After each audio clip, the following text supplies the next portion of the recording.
To see you all out on a Tuesday evening. I've been told it's the 7th worst day of the week, so I'm really glad that you're here with us. Tonight, we're going to welcome the University of Washington Professor of Linguistics, Dr. Emily Bender, along with the Director of Research for the Distributed AI Research Institute, Dr. Alex Hanna, and moderator and journalist Austin Jenkins for a conversation titled The AI Con: How to Fight Big Tech's Hype and Create the Future We Want. Before we get started, I have a few announcements, and I'd like to start with a thank you.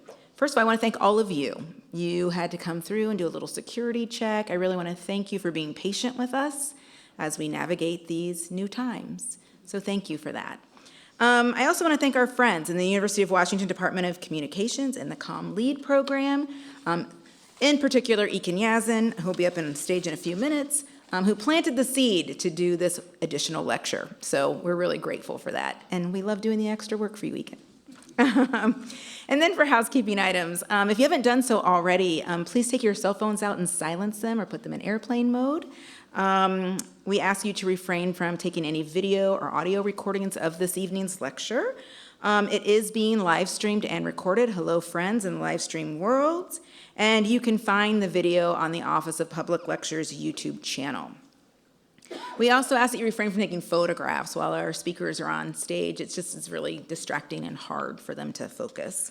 And then tonight, we have two ways that you can ask questions. If you are in the room with us this evening and you feel brave, you can come to the microphone here, stage right, and we ask that you ask a question that's related to the topic at hand in the form of a question. Novel, I know. So we're going to hold you to it. And for those of you who feel a little shy or are friends out in the live stream world, you can email a question in via our Slido. There's a QR code here, stage left.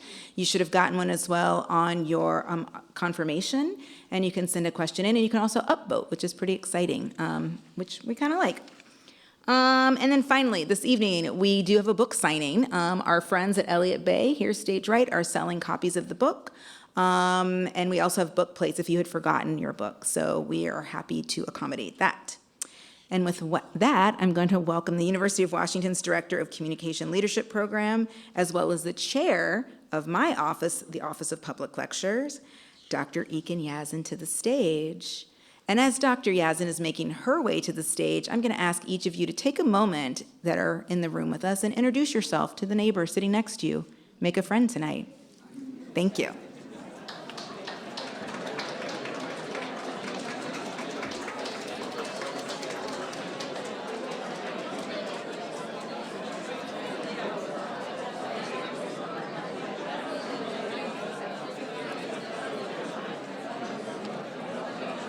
I hope people have been able to quickly say hi to their neighbors.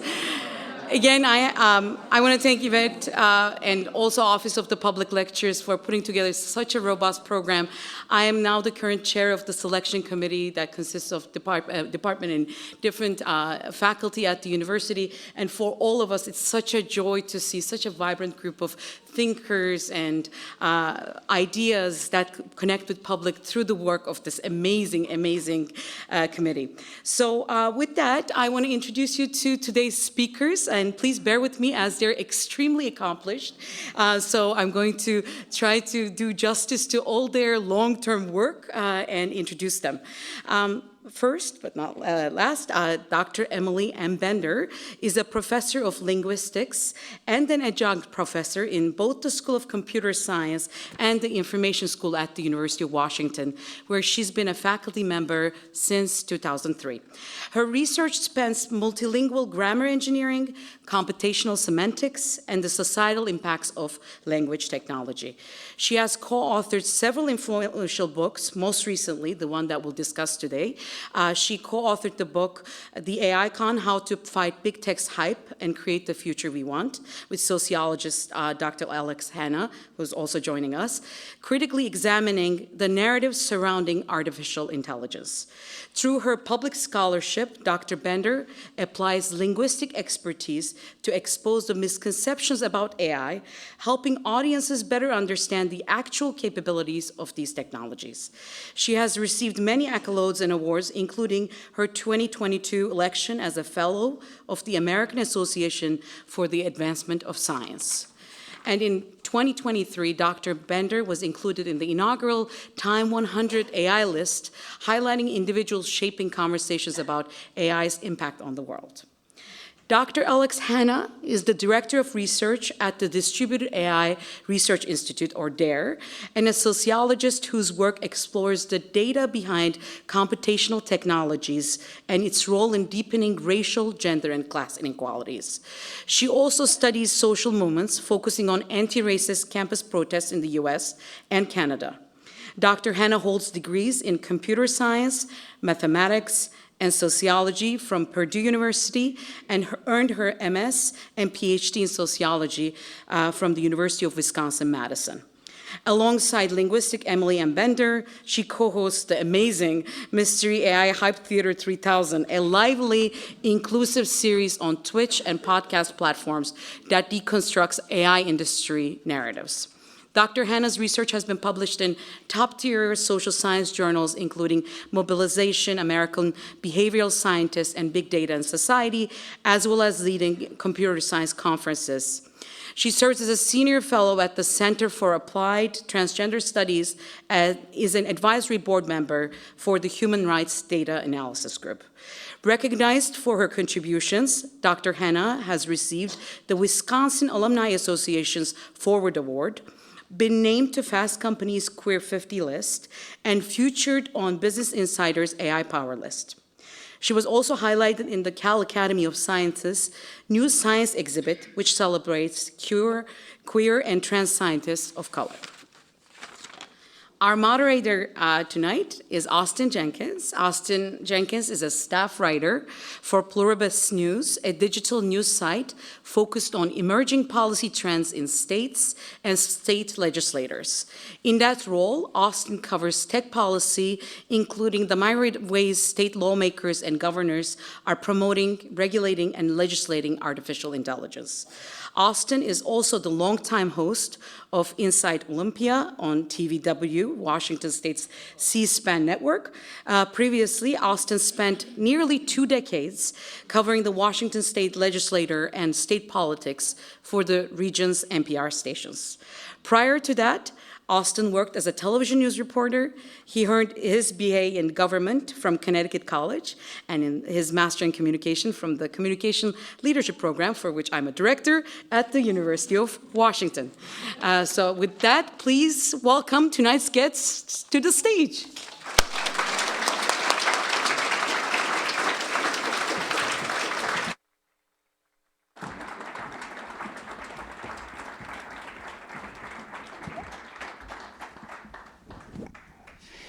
Thank you, Akin, for the very nice introduction. It's great to be here. Hello to the in-person audience. Hello to the online live stream audience. Great turnout for a Tuesday night for a really important topic.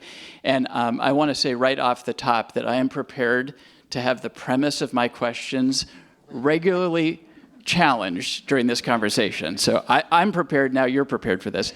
I do want to, just as a sort of point of personal privilege, mention a couple of things. The framing that I'm coming at this conversation from is the fact that, as Akin said, I cover AI policy making that's happening in states and state legislatures, and frankly, that's where all of the action is. Congress hasn't done anything.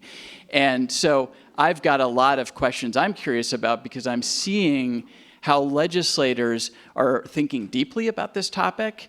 They're also acting with some urgency. They're getting a ton of pushback from industry and from the venture capital world that doesn't want regulation, and now the new presidential administration is sort of amplifying that. There's talk about competition with China. I mean, on and on and on. I think that tonight's conversation is going to sort of force me to really perhaps start to rethink the reality that seems to be in place in our lives right now around this technology, and certainly in the policymaking setting. So that's kind of where I'm coming from. And we all are experiencing this technology in sort of personal ways, and that's where your questions in a little bit are going to come in, because I'm going to miss some things. Fun fact, I just got to mention this. Dr. Bender and I actually went to a couple of years of elementary school together. So this is a full, and I'm not kidding. Her parents are in the front row here. that's a whole other story. But this is a full circle moment, and it's really special to be on stage with you. Very nice to get to meet you for the first time, and congratulations on the book. It really got me thinking. I think we also need to just set the stage, and then I'm going to let them talk. I have some polling here. A recent Reuters Ipsos poll found that 47% of Americans think that AI is bad for humanity. 58% think it could risk the future of humankind. And 71% fear it will put too many people out of work permanently. Here is a quote from the book that I think captures maybe the essence of where these authors are coming from. The more we can pierce the bubble that Sam Altman, the OpenAI CEO, and his kind live in, the better we can upset the idea that the encroaching of these systems into every area of life is inevitable. So that's where I want to start. The American public, probably the world, is aware of AI and is thinking about what it means to our very existence and our jobs. And here you both are saying, hold on a second. Don't necessarily believe the hype. So I think my first question, and I'll start with you, Emily, is how should we think of the two of you? Are you tech ethicists? Are you myth busters, hype busters? What are you? Who are you? Well, that's an excellent first question, but I'm going to do one thing first, which is to say you are absolutely right that it's the whole world. I just got back from a trip to Dharamsala in northern India, where I was talking with people through the Mind and Life Institute, including Tibetan Buddhist monastics, and many of them were worried about what does this mean for us? So it really is, the hype has reached, I think, every corner of the world. And it was wonderful to be there, and I was a little bit sad to see the hype had gotten there too. In terms of who are we, we're technologists, right? We have training in technology, we use many kinds of technology, but we are very much, I think, interested in trying to combat the harms that are being done in the name of this technology and clawing back some of the power that is being appropriated under this guise of inevitability. How would you answer that same question, Alex? And maybe to sort of add on to that, what is the premise here of this book? Or the thesis? So first off, Emily buried a lead because she also got to meet the Dalai Lama.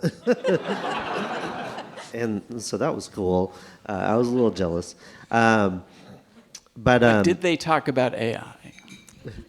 Did they talked about AI? Didn't they? Not with His Holiness. No, not with His Holiness. Right. Okay. Yeah. So the premise of the book is that first, one of the premises, and I'm not gonna steal Emily's thunder because I think she does a really good job explaining this. But first, thinking about AI, AI is not a thing, so it's not a singular thing. There's a bunch of technologies that got looped into what is called AI. Now, so building on that, we talk about what tech hype is, and then furthermore, what AI hype is. And so hype is kind of the aggrandizement of some product that you, the consumer or the manager or the worker, have to use lest you be left in the dust. And AI hype is specifically around a certain set of technologies. And in this case, they are a body of technologies that we focus on mostly in the book, which are chatbots or large language models, or as we like to call in the book, synthetic text extruding machines. Now, we use this to be a little more clear on what these things are doing, specifically taking a bunch of training data, jumbling it up, developing probabilistic modeling, and then extruding them in something that seems coherent, but does not have any access to understanding or truth claims or the like. And so the claim of the book is AI is a bunch of hype, it's a marketing term, and we need to be wary about how it's affecting us in many different registers, in the workplace, in social services, in creativity, in the environment, and you, the consumer, the citizen, can do something about it. And language does matter. So, Emily, I'm going to give you a chance to explain and you're not going to be able to change me in 1 hour tonight. But if you were to try to disabuse me of using this term, artificial intelligence, as the sort of default, why should I not be using it? Why should we not be using it? So artificial intelligence, as Alex has said, is a marketing term, and it doesn't refer to a coherent set of technologies. So when you refer to AI as if it were a thing, and there's a wonderful paper by Dr. Lucy Suchman about the uncontroversial thingness of AI, and there she's actually calling to task the critics of this technology, who in their criticism still refer to it as if it were a thing. So we don't want to, in our speaking about it, sort of add to the idea that there's a thing out there called artificial intelligence. So it's not one thing. We don't want to sort of reinforce its existence. There's several other problems, though. So one thing is the term intelligence itself suggests way more functionality than is actually there, and also ties into eugenicist histories of measuring intelligence. There's that set of problems. There's also the fact that when we lump together ChatGPT and the image production machines like DALL-E and Midjourney and self-driving cars and automated decision systems and, hey, why not, spell check, right? And the systems that play Go and play chess, and we say all of that is one thing, then we are more likely to believe that it can probably do anything else, because that's a very diverse set of things that are happening. But in fact, those are separate systems. It's not one thing.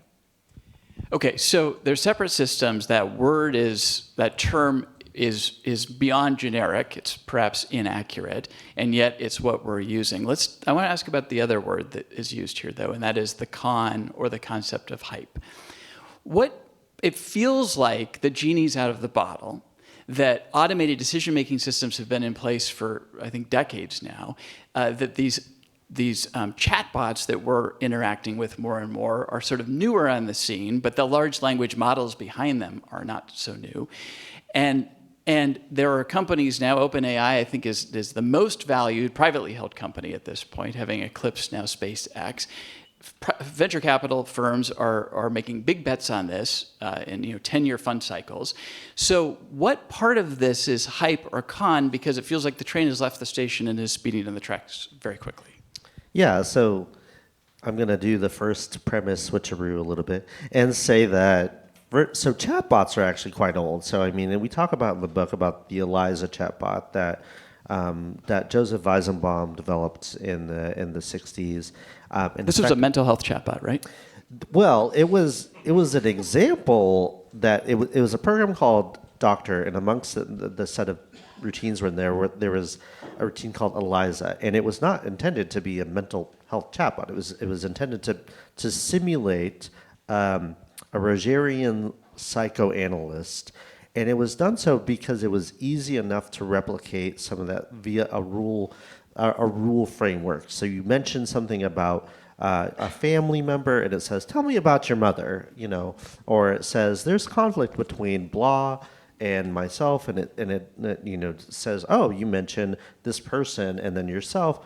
Let's press on that." And so it was. It's a little like the Freud I have on my desk, where I push the button and I get the answer to the question that I'm. The Freud? Yeah, the Freud. You have a Freud on your desk. I do. Incredible. But these large language models are the thing that are new on the block, and this starts in 2018, I suppose, with the All You Need Is Attention paper that comes out of Google, and this development of the transformer model and the way that they can be scaled up with larger and larger training data sets, right? And so it feels as though the train has left the station because, this has been constructed. And I mean, I think there's a lot of desire to think that these technologies are more than what they are. One of them has to do with how we interpret language, and I'm going to hold that for Emily because she can explain that much better than I can because she's a linguist. But as a sociologist, the thing that I'm really interested in is thinking about, well, where are the markets moving and who is following what, and what is the problem that's being attempted to be solved? And the problem that's attempted to be solved is wages. It is labor replacement. It's the idea that you can replace so many different activities that are done by humans with automation. And this isn't a new thing. I mean, automation itself is a word that gets coined in the mid-century by a Ford manager or Ford executive, and is describing the different kinds of processes that are being replaced when it's replacing human labor. And the thing that I think is the misconception is that there are kind of elements of human labor that can be replaced whole cloth, as if human discernment or empathy or connection can't actually be replaced. And yet that's the big promise, because if you're replacing human labor with that much automation and that much control, then you don't have workers that can push back or need to eat or need benefits. And so that kind of technology is very, very attractive. And I think that's why it's garnered so much investment. Go ahead. Yeah, so just to build on that, and to get to the thing that Alex keeps teasing, if you thought there was a company that was on the verge of making a system that could do everything a person can do, you would be crazy not to bet the farm on that, right? Because that would be effectively infinitely profitable. Why do people believe that, though? They believe that because of the experience of chatbots. And this is the thing where the linguistics is really crucial. So a chatbot is a conversation simulator. It's built on these large language models, and as Alex mentioned, in 2017, 2018, the technology there got better. But what that technology is for modeling the distribution of word forms in texts. Which bits of spellings of words happen to go next to each other? And what OpenAI did was they took this stuff that was really being developed for things like automatic transcription.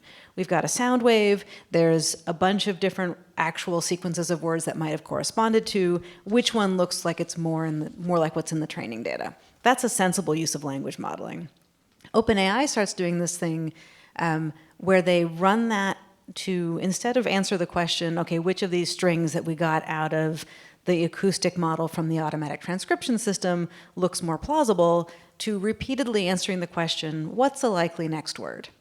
And if you answer that question over and over again, you get synthetic text. And if you do it in the context of legal documents, you get something that looks like a legal document. And if you do it in the context of a therapeutic conversation, you get something that looks like a therapeutic conversation. But it's not any of those.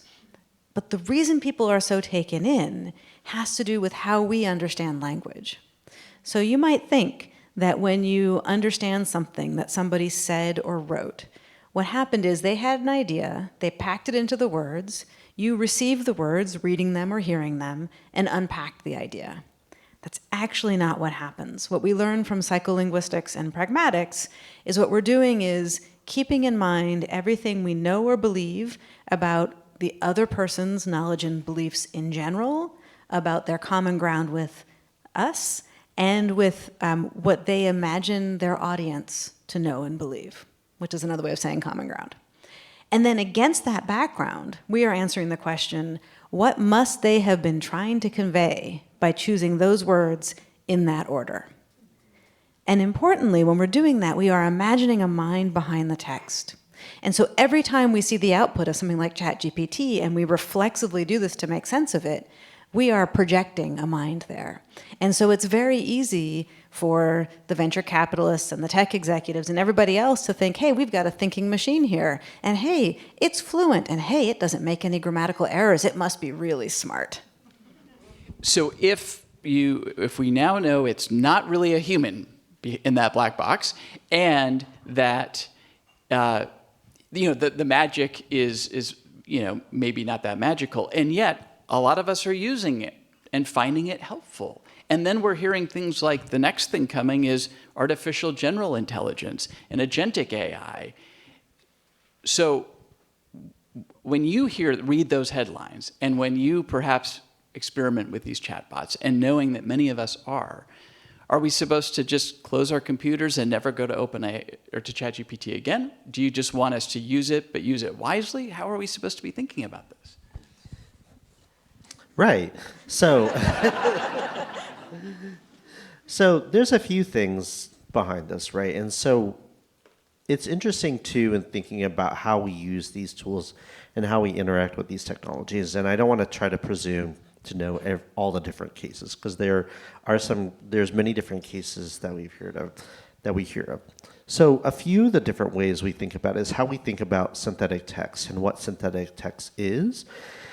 So synthetic text that is generated by these models there's no guarantee to necessarily having any kind of access to a truth or a true kind of data set. And a good example of this is several tools that have come out around the use of these tools for scientific discovery. So in the book, we've got this example of this thing released by Meta, which was called Galactica.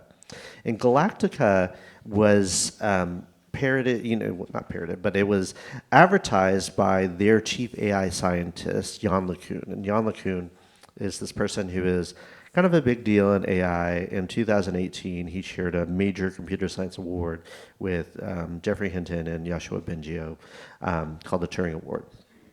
And so LeCun releases and his team releases Galactica, and they say this is better than the other large language models because it's trained only on scientific material. And so people prompt it. It basically starts repeating kind of common myths, racist myths in science. It starts, and it's barred from saying anything about queerness or transgender issues. It doesn't even, I think it even is barred from even discussing anything related to AIDS. And so, and a whole a host of issues. So one of the things about this is veracity and what is actually outputted by synthetic text extrusion machines is that there's no access to kind of a truth. If there is a truth that is output by these models, it is happenstance. It is because there was something in their training data, and it's probabilistically output. And so I think there's often cases in which people are using these models. They're saying, well, let me write a program with this, and then in a programming language. And if it runs, sure, it runs. And then I can go on with my day, and it'll be fine. And for small common problems, maybe that's okay because those are idioms that are produced often. In coding scenarios in which you have to deal with someone else's code, in which someone has to read your code after, which are the vast majority of cases, that's not actually going to be helpful because if you can't necessarily explain it, then how is someone else supposed to suss that out? And so a lot of the ways in which these things are used, they're to be used in a community of practice. And if you're doing that without really understanding the process or passing those processes on to other people, then it's really missing out, one, your own understanding, but also how a community of practice is doing that work and engaging in the process. Well, I want to follow up with sort of the same concept here. How should we mere mortals be approaching this technology? Do we, again, close the chat bot and never explore and experiment with it again? Or do we just need to be smart consumers about how we do it? So my advice is don't use them for several reasons. One is, first of all, they are environmentally ruinous. And every time we go to one of these systems and use it, we are helping to build the case for the training of the next model. And Alex was just pointing me to a link showing that actually OpenAI now is going to continuous training. So they're always doing this, and it is actually really bad for the environment. Every time we motivate the training of the next model, we're building of the next data center, and we don't want to do that. But also, every time you turn to ChatGPT, there's an opportunity cost, right? What might you have done instead? Or every time you are satisfied with the so-called AI overview in your Google search result, there's the opportunity cost of what you might have done instead. And that might have been turning to someone, a friend, family member, someone else in your community, and having one of the interactions that actually is what communities are built out of. It might have been exploring the links yourselves and building up your sense of the information ecosystem and what different sources are and how they speak to each other. It might have been thinking through the problem and understanding it better. And it's an interesting moment we're in right now, because on the one hand, it is very hard to avoid this stuff. You said both close the chatbot and close the computer. And it's true that that little sparkle emoji is everywhere, right? You get the unasked for AI overviews out of Google. You get Zoom AI Companion. Adobe Acrobat, when I open up one of my students' pieces of writing that I am going to be giving feedback on, asks me if I want a summary of it. No, that's not what I'm doing. Right? So you might have to close the computer to escape this. Yeah, it is really hard to avoid. But just 3 years ago, this wasn't everywhere. And we are in a much better position now to sort of remember the muscle memory of how we used to do these things and avoid it. And part of the reason that it's everywhere is that there is all of that VC money you talked about. There is so much investment in this that they have to make us feel like we have to use it, but we don't. And just adding to that, because a lot of the reason that those things pop up, this is what we would call in user experience a dark pattern. Effectively, things that are put into an interface that makes it very hard to avoid. And so you've probably seen this with, you have all the cookie pop-ups that'll happen, and those are there because of GDPR compliance. So they said, well, let's just do it for everybody. And so, but then they make the X this small on the screen. And so those kinds of dark patterns are very prevalent, especially with these AI pop-ups. I think I saw some recent research at a computer science conference on this, highlighting the kind of prevalence of dark patterns. And that's because a lot of people don't want to use them. I mean, there's the cases of people that are using them. In the book, we talk about a few different things about why you shouldn't use them. So there's the kind of elements of process and the kind of elements of, to do this, as Emily was saying, the opportunity cost of being in relation with somebody. But I also think there's those elements of doing that process of doing the writing or doing the research or doing the kind of information literacy that one needs to do to get to a particular place. So I think those are very, very helpful to consider. And also the fact that because so many people aren't really using them, we're seeing that kind of prevalence of those dark patterns because they want the investment to pay off. So I asked you about personal use. Let me step back a little bit and ask about the potential for AI to help revolutionize certain sectors of the economy or certain areas of practice. And let's take healthcare as an example. I had a friend who recently wrote on Facebook that about being really proud of a journey that has taken me to a company that's developing AI technologies that may help detect breast cancer sooner, and sort of touting the ability to fuse science and technology to detect sooner. We hear about radiologists maybe being assisted by AI to see tumors that might have been missed by the human eye or just missed by human error. Isn't there potential like this to partner with AI? Why are you calling it AI? Yeah, because it's going to take me a really long time to partner with technology that augments or assists me and helps. And the driving example is given too. Humans make mistakes. What if computer technology could help us work against that, partner with us? So there are certainly use cases for automatic pattern recognition and image processing. I am not an expert in radiology, but it seems plausible to me that you could design systems that assist in, I don't want to use assist, it's too anthropomorphizing, tools for radiologists to use that might highlight areas of the scan to focus in on more. For example, though there was a recent study that showed that radiologists who use one of these tools had their skills atrophy in the process of using the tools. So I think that it's more than just designing a system that gets whatever % accuracy on finding the things that the previous radiologists had found, but actually doing the situated experimental work of what happens when a person is using this.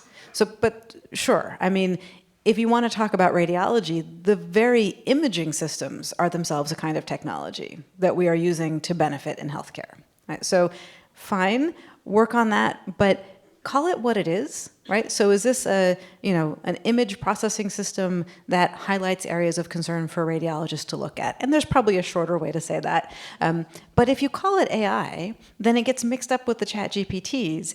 And I certainly don't want my radiologist asking chat GPT about my healthcare, right? Yeah, and I think that's precisely right. And I think there's an idea that a single system can do all these different things.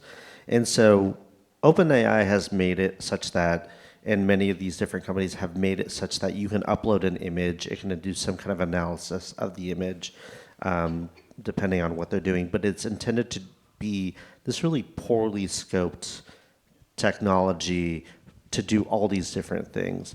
There are interesting.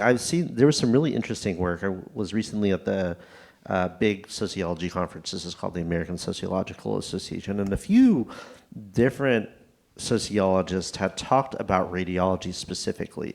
And radiology is this kind of I think it's of FDA approvals in technology. Radiology, I think, has the highest number of approvals in terms of things that kind of get lumped into AI specifically. But those technologies are often either they do things like pattern assistance and detection, or they do things like draw boundaries for radiation treatments. And one of the studies was very interesting because some of the clinicians kind of reject those technologies, not because they're necessarily inaccurate, but because there's a certain kind of professional discretion that's helpful in those actually the kind of drawing of where radiation should be. And there's a really interesting paper by someone whose first name I remember, but I apologize, Shira, and they're at Harvard in sociology. Go to their graduate student page. And so that was a really interesting kind of development. And I think it's what happens when your friend posting this to Facebook. I think there is a lot of this thing about calling everything AI. It is one thing, it is a kind of gambit to get part of that VC pie, and that VC is going to a small set of companies. It is much less sexy to say, I'm going to a company doing large-scale pattern recognition on breast cancer imagery, right, or radiology. And the second element of that in technological change, and this has been something I think has been emphasized a lot by labor economists in this field, these professions are not replaced whole cloth. Jeff Hinton, who I mentioned earlier, said at some point that, in 5 years, we're not, there's a great image, there's a great meme where Jeff Hinton said, we're not going to have radiologists in 5 years. Meanwhile, I think the number of radiologists has actually gone up. And there's a meme format where it says, Jeff Hinton says there's not going to be radiologists in 5 years, and then Elon Musk says they're not going to be human drivers in 5 years, and then the third image is, here's all the radiologists driving to work in their cars. Right. And so these are things that are overpromised in terms of whole cloth replacement. And yes, they're augmenting activity, but let's be very specific about what the technology is doing, which tasks are being replaced, and also who's being consulted about if those are useful or not. So maybe if we can just pause here, what I'm hearing is be very wary of the consumer-grade chatbots that are showing up at every place we turn, at least when we're in our online lives.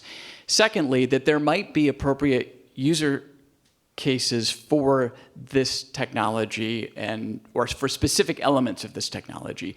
And if done properly, maybe so, and we can be open to that. What about the idea that this is going to take away all of our jobs or replace a bunch of workers or lead even to a human extinction level event? Okay, so multiple claims here. How about you do the jobs and I do the I'll extra do the rest? jobs and you do the extinction. All right, so is this, I'm assuming this is a family-friendly venue, so I won't curse. So in the book, we say, AI is not going to take your job, but it will make your job crappier, okay? And that's through a few different through a few different mechanisms. One, there's going to be a justification that, and here I'm going to say large language models, because I think that is where much of the enthusiasm in job replacement is being focused. There is kind of this excitement to replace things that are doing work effectively with text and people who are doing work with text to be replaced whole cloth. So there is not a technology that I think, or a role that has been replaced whole cloth in like the history of the Bureau of Labor Statistics. The only one is elevator operator. And this is a thing that I forgot the labor economist's name, but it makes this claim in kind of analysis of the BLS.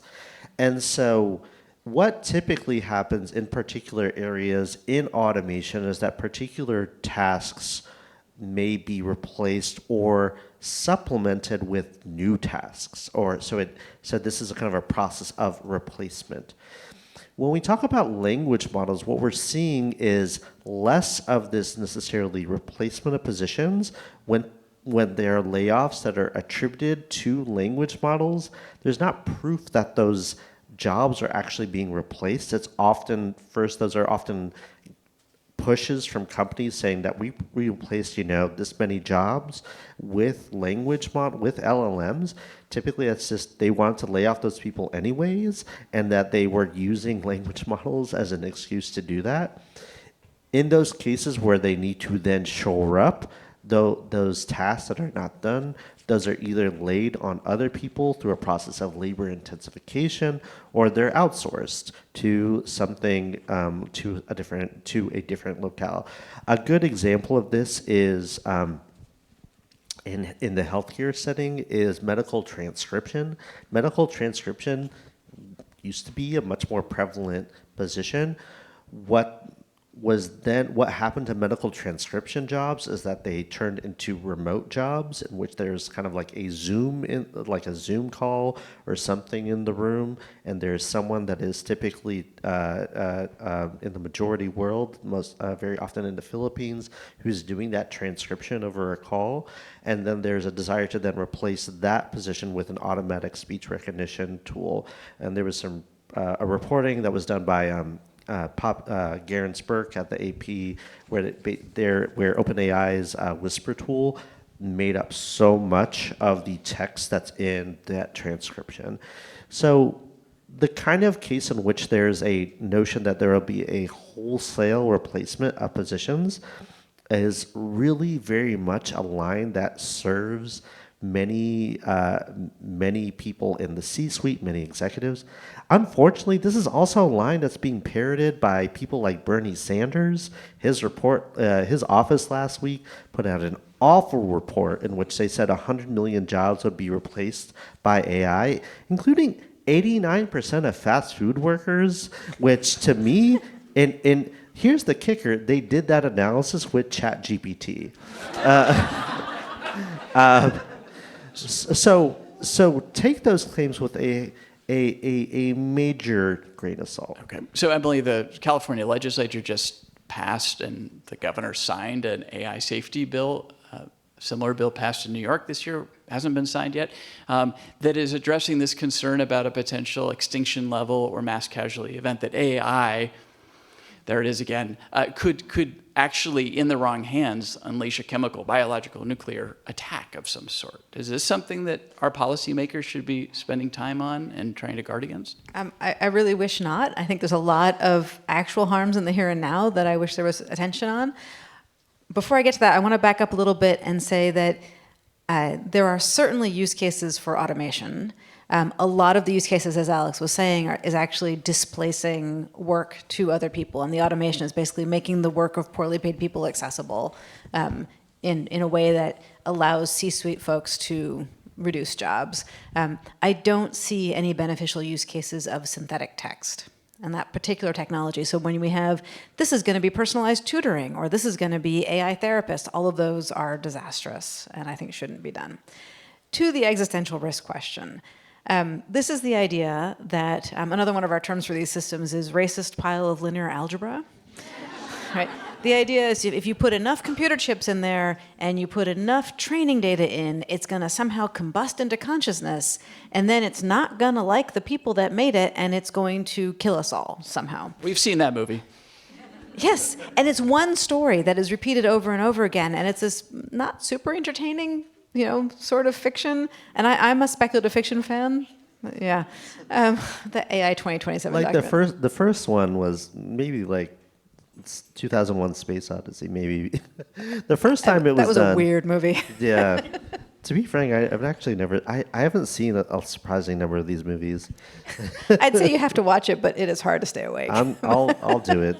So anyway, there's this idea, and it comes from this school of thought called long-termism.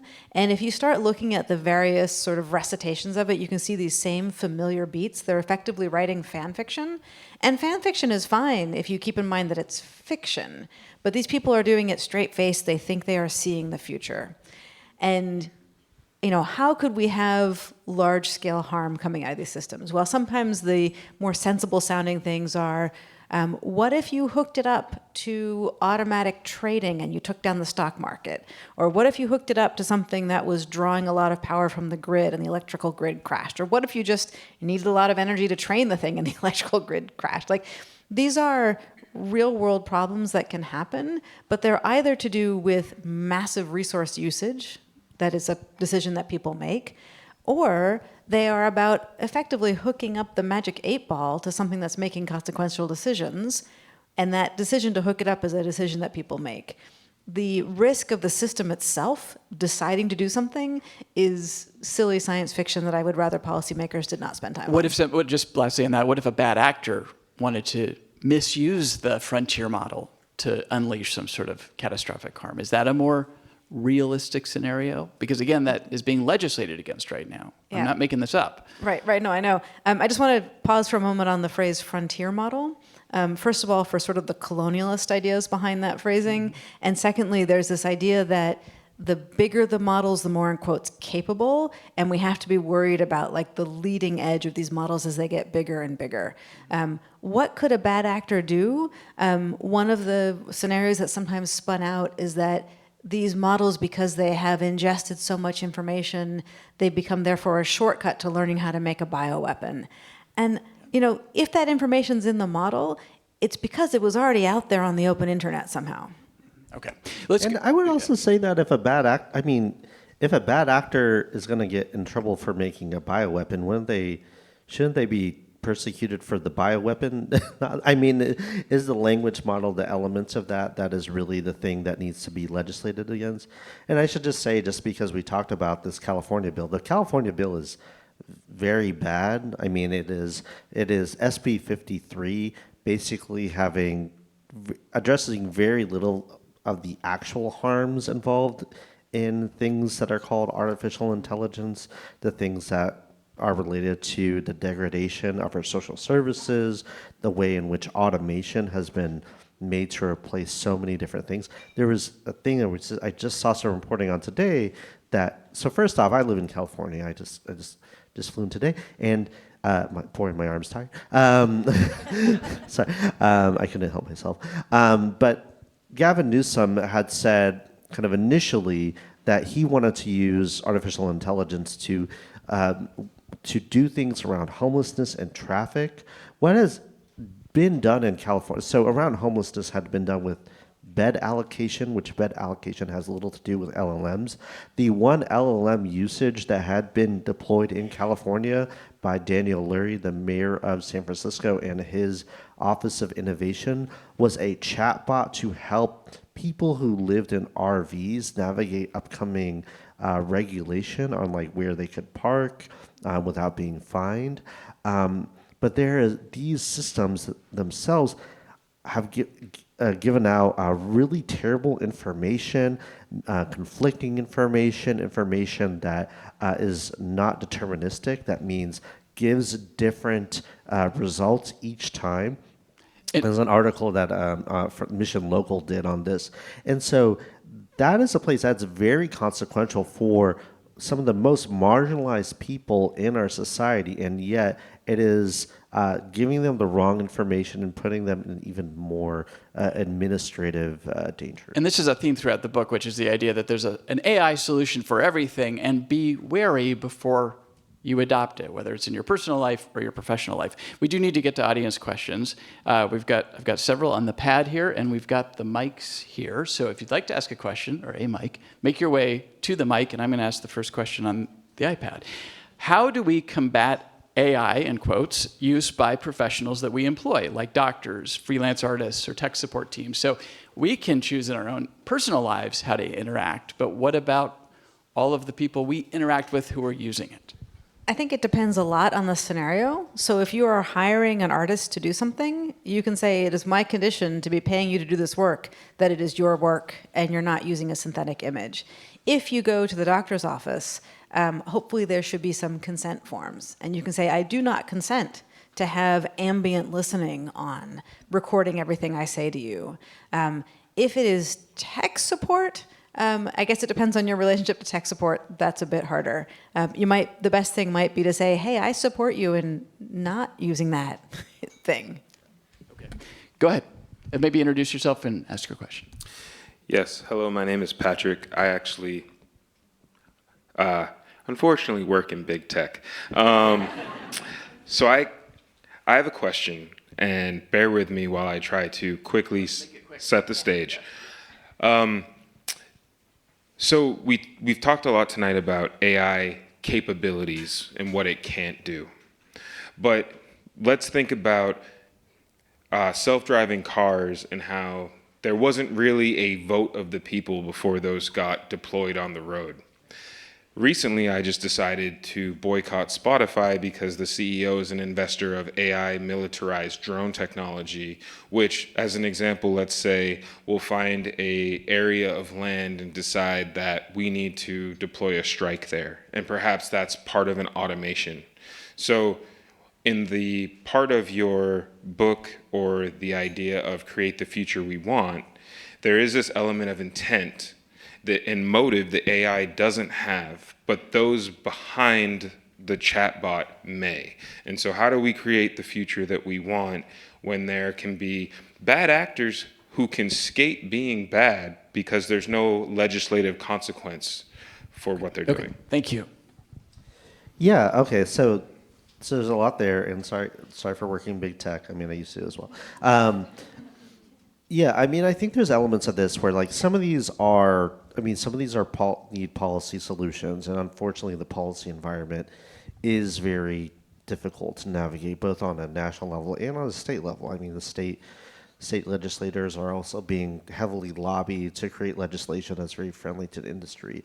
I think the idea of developing different technology that works for people and to which people can accede to has to do with getting more people involved in developing alternative tools. And so thinking about some of the more robust institutions that we have for doing that, what are these institutions? Well, there often are, our unions, sometimes our community groups, our civil society, and many of these organizations are well situated to then present different alternatives to what it can be.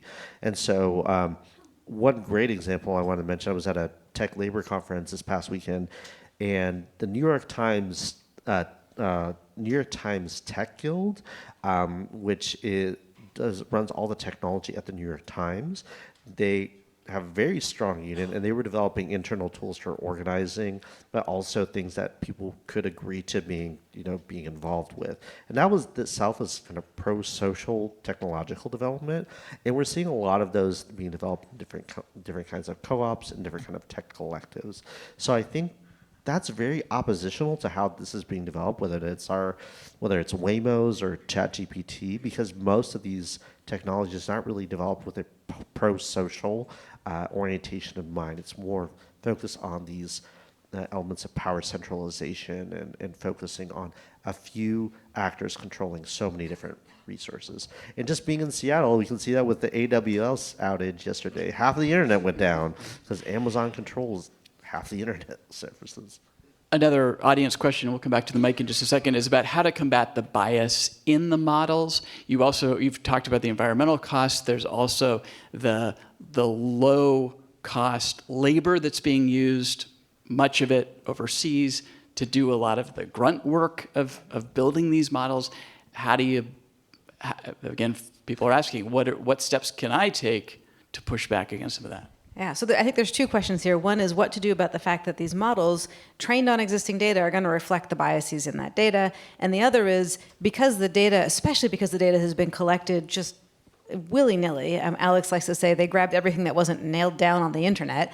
And if you think about what's not nailed down on the internet, it's a lot of really awful stuff. And so in order to keep things like ChatGPT and Midjourney and all that from outputting just horrific things, there is some data janitorial work that people have to look at the horrific things and label it, and all of that is being outsourced to very impoverished workers who are suffering quite a bit. So what can you do about that as an individual? Well, again, don't use these systems. Don't motivate the training of the next one.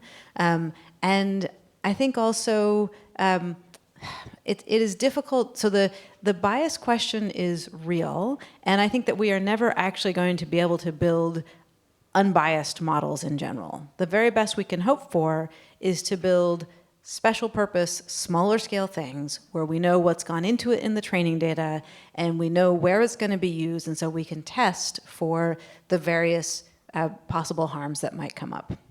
And I just wanted a very small addendum. There's no such thing as an unbiased model. There's always a bias towards what we want. And we see that where I think even Anthropic, which is supposed to be the quote unquote good one, is said something like they wouldn't have outputs that were woke. And so, okay, what does that mean? You're really exposing that you have to have some kind of value orientation. Go ahead. Hi, my name is Diego. And the other side of things, I'm in a tech startup, and I'm sorry for this as well. But I have a love for data science, mathematics, and I train in sociology. And I want to have pro-social impact with the work that we're doing in the AI startup.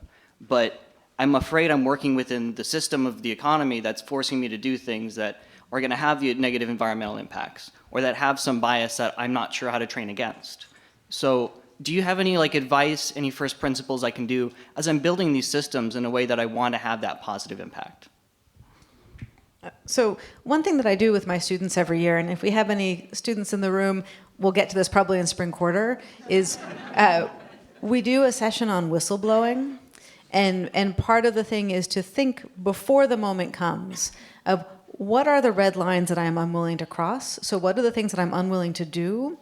And then what are the things where not only would I not participate, but I would feel compelled to whistleblow? And that's a very personal decision, not least because for some people, your job is attached to your ability to remain where you live. And for many reasons, including visa status and so on. But to think about those things ahead of time can be very helpful. And then the other lesson that comes out of that is find your people, find the networking, find the people that you can talk to when you're getting worried, so that should that arise, you've got that network built already. Thank you. Okay. Thank you so much. Next question. Hi, thank you all. I'm not in the tech industry.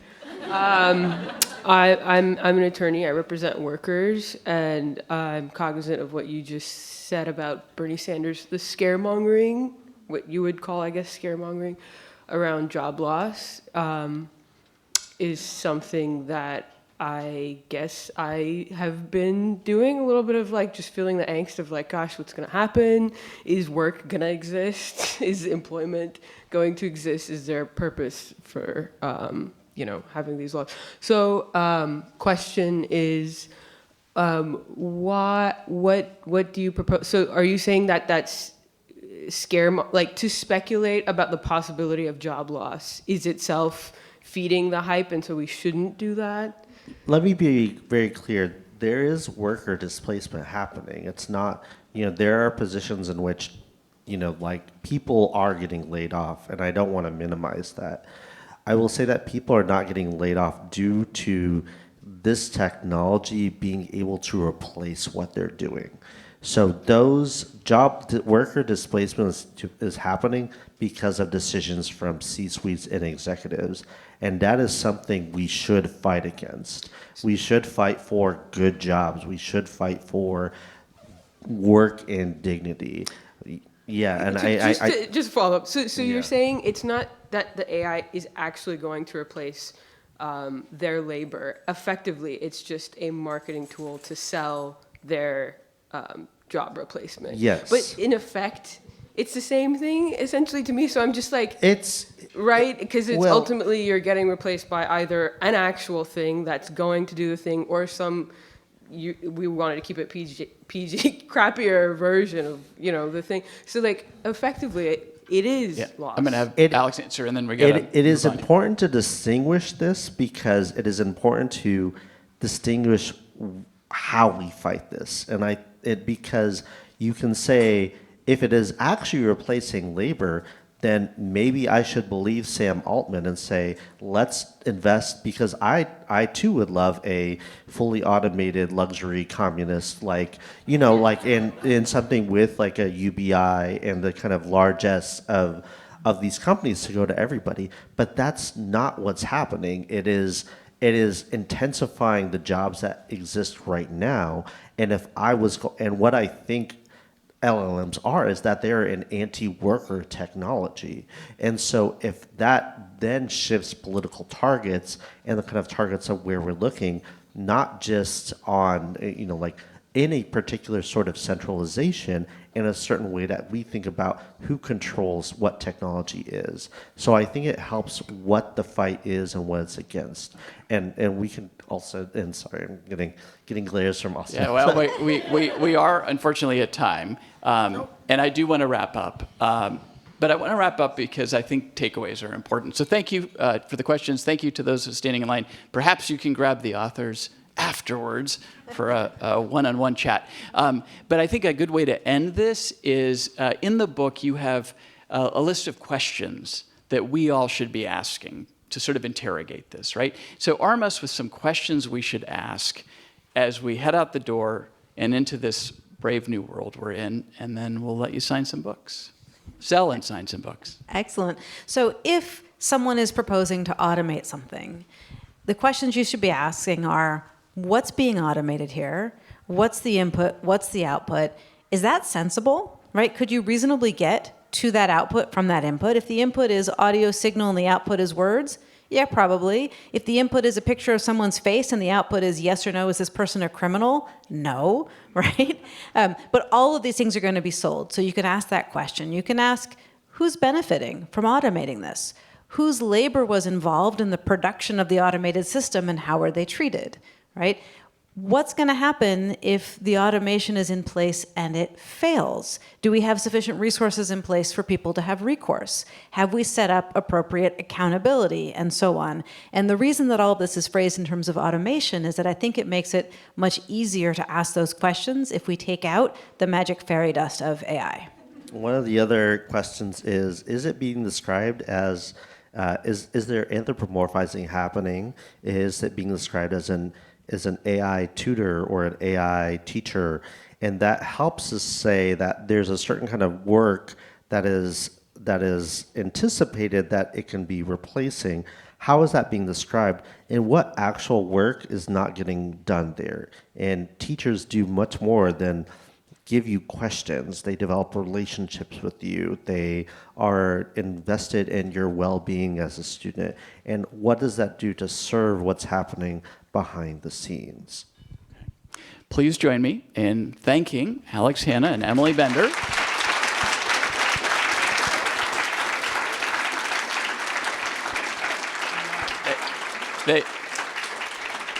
They will be signing books right over here afterwards, so stick around for that. Oh, they moved.